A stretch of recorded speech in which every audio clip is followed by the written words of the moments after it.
Yang berusaha Encik Ram Ganesan Kartigasu, Pengerusi Perbadanan Produktiviti Malaysia, MPC.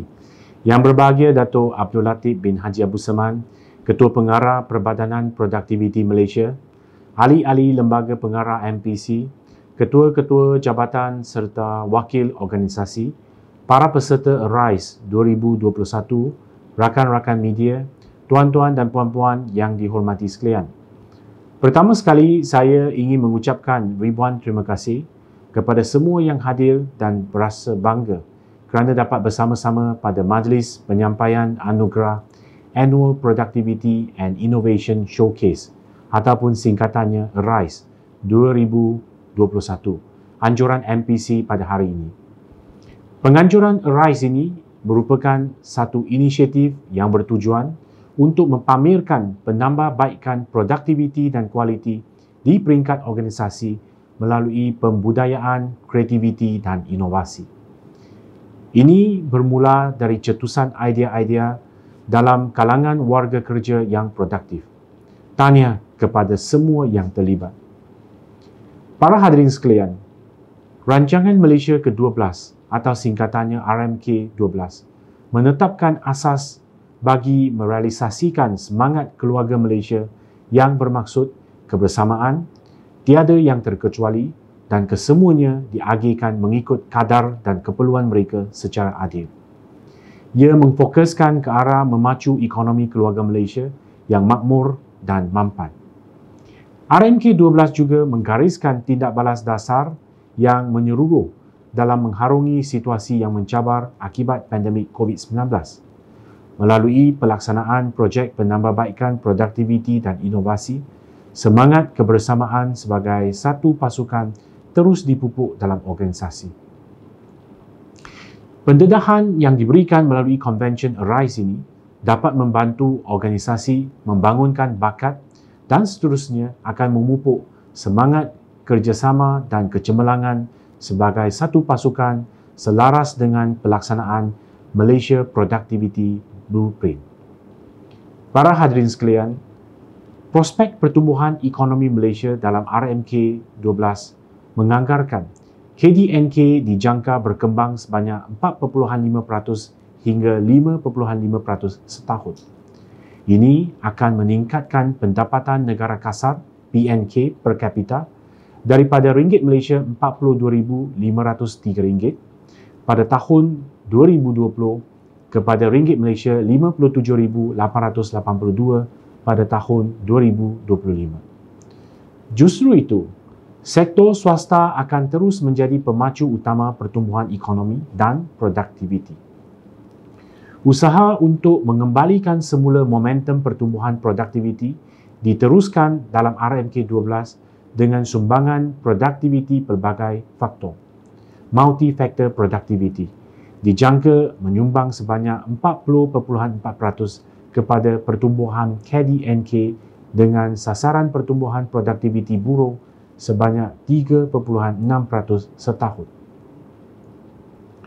World Economic Forum (WEF) menganggarkan bahawa lebih separuh atau 54% daripada semua pekerja di dalam sesebuah organisasi akan memerlukan kemahiran semula ataupun reskilling and upskilling yang signifikan menjelang tahun 2022. Oleh yang demikian, pelbagai strategi di peringkat sektor diperlukan bagi memperkukuhkan ekosistem untuk meningkatkan produktiviti serta melonjakkan aktiviti penyelidikan, pembangunan, pengkomersialan dan inovasi. Para hadirin sekalian, peralihan struktur ekonomi akan dipercepatkan melalui penerimagunaan teknologi termaju dalam semua sektor selaras dengan revolusi industri 4.0, khususnya dalam industri yang mempunyai nilai ditambah yang tinggi. Dalam mempersiapkan negara ke arah revolusi industri 4.0, agenda My Digital menjadi salah satu tunjang penting bagi menggalakkan industri untuk mencipta dan mengadaptasi hasil inovasi dalam model perniagaan masing-masing.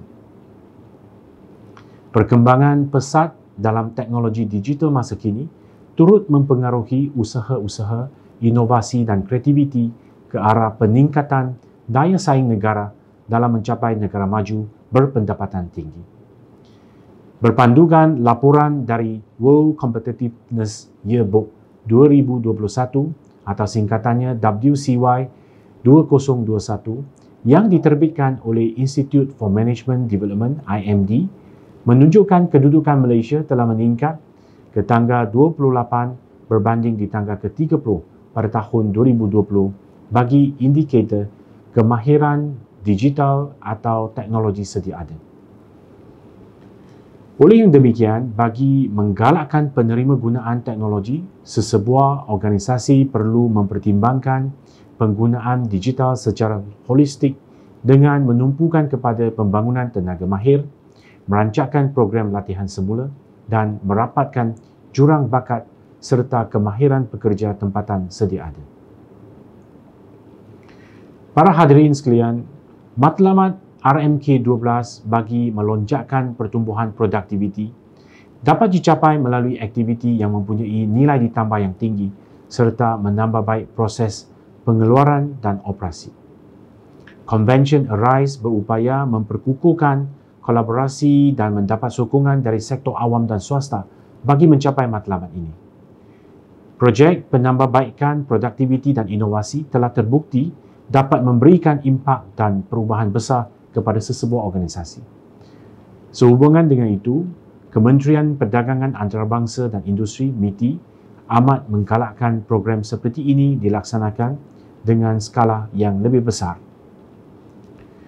Convention Arise pada kali ini telah berjaya mencatat penjimatan kos sebanyak ringgit Malaysia 490 juta menerusi 220 projek yang dilaksanakan oleh 116 organisasi di pelbagai sektor awam dan swasta yang mengambil bahagian. Tahniah saya ucapkan kepada semua peserta. Pada tahun ini, terdapat 7 anugerah baru diperkenalkan bagi menggalakkan usaha peningkatan produktiviti dalam kalangan organisasi. Di antara anugerah tersebut adalah Anugerah Organisasi Cemerlang, Anugerah Organisasi Kemakmuran Bersama dan Anugerah Sustainability. Projek-projek penambahbaikan yang dibentangkan ternyata dapat memperkukuhkan budaya inovasi secara konsisten sekaligus meningkatkan motivasi peserta. Akhir kata, saya merakamkan ucapan setinggi-tinggi penghargaan dan terima kasih kepada MPC atas penganjuran konvensyen ini. Saya dengan rasminya menutup Convention Annual Productivity and Innovation Showcase atau ringkasnya RISE 2021 dan mengucapkan syabas dan tahniah kepada pemenang yang akan diumumkan sebentar nanti. Teruskan usaha berinovasi ke arah melonjakkan pertumbuhan produktiviti dan daya saing negara. Sekian, terima kasih.